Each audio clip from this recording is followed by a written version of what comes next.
আল্লাহ রাব্বুল আলামিন শেষ রাত্রে প্রথম আকাশে আসেন।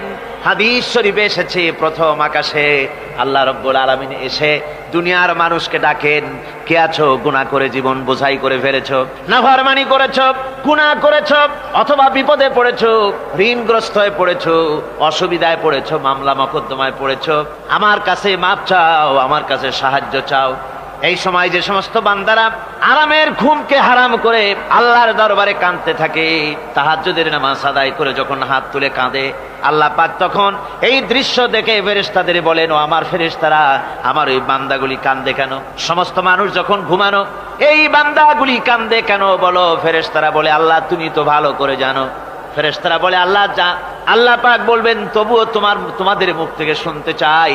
ফেরেশতারা তখন বলবে, রব্বুল আলামিন তোমার বান্দা গুনাহ করেছে, জাহান্নামের ভয়তে তোমার কাছে কাঁদতেছে, তোমার ভয়তে কাঁদে, জাহান্নামের ভয়তে কাঁদে।